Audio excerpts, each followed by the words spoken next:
1 Samuel chapter 2. Then Hannah prayed and said, My heart rejoices in the Lord my horn is lifted high. My mouth boasts over my enemies, for I delight in your deliverance. There is no one holy like the Lord, there is no one besides you. There is no rock like our God. Do not keep talking so proudly, or let your mouth speak such arrogance. For the Lord is a God who knows, and by him deeds are weighed. The bows of the warriors are broken, but those who stumbled are armed with strength. Those who were full hire themselves out for food, but those who were hungry are hungry no more. She who was barren was born 7 children, but she who has had many sons pines away. The Lord brings death and makes alive. He brings down to the grave and raises up. The Lord sends poverty and wealth. He humbles and he exalts. He raises the poor from the dust and lifts the needy from the ash heap. He seats them with princes and has them inherit a throne of honor. For the foundations of the earth are the Lord's. On them he has set the world. He will guard the feet of his faithful servants, but the wicked will be silenced in the place of darkness. It is not by strength that one prevails. Those who oppose the Lord will be broken. The Most High will thunder from heaven. The Lord will judge the ends of the earth. He will give strength to his king and exalt the horn of his anointed.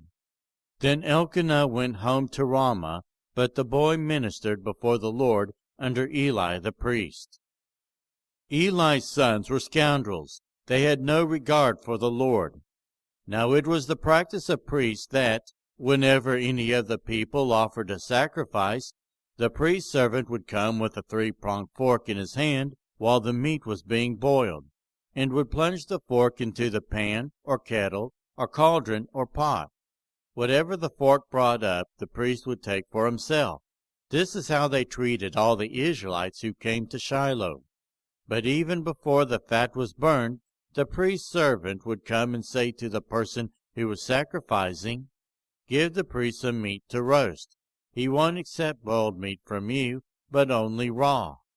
If the person said to him, Let the fat be burned first, and then take whatever you want, the servant would answer, No, hand it over now. If you don't, I'll take it by force.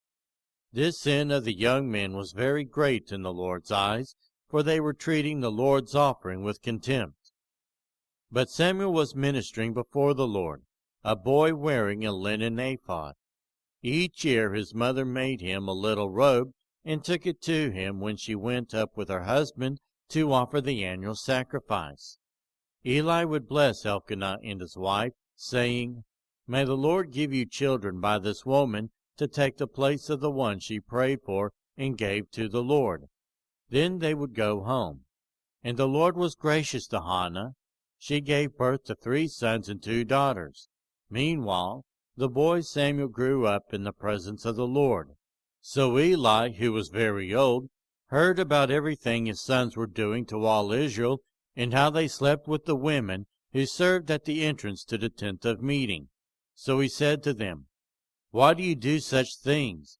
I hear from all the people about these wicked deeds of yours. No, my sons, the report I hear spreading among the Lord's people is not good. If one person sins against another, God may mediate for the offender. But if anyone sins against the Lord, who will intercede for them? His sons, however, did not listen to their father's rebuke, for it was the Lord's will to put them to death. And the boy Samuel continued to grow in stature and in favor with the Lord and with people.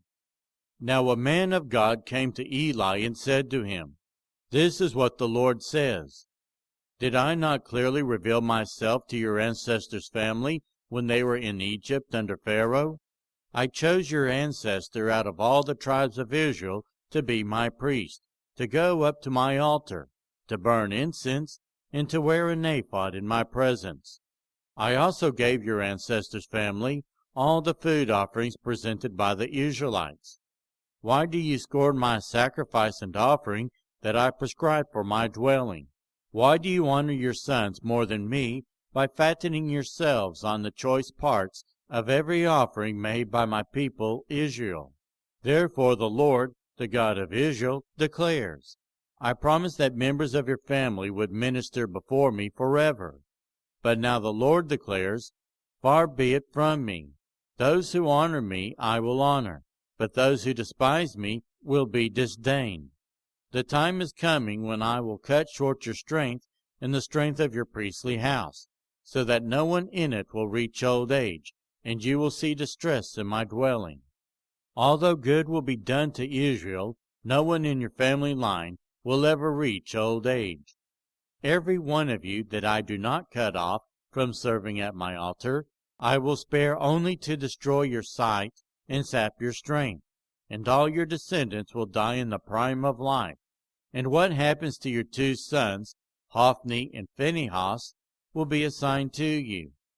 They will both die on the same day. I will raise up for myself a faithful priest, who will do according to what is in my heart and mind. I will firmly establish his priestly house, and they will minister before my anointed one always. Then everyone left in your family line will come and bow down before him for a piece of silver and a loaf of bread, and plead, appoint me to some priestly office so I can have food to eat.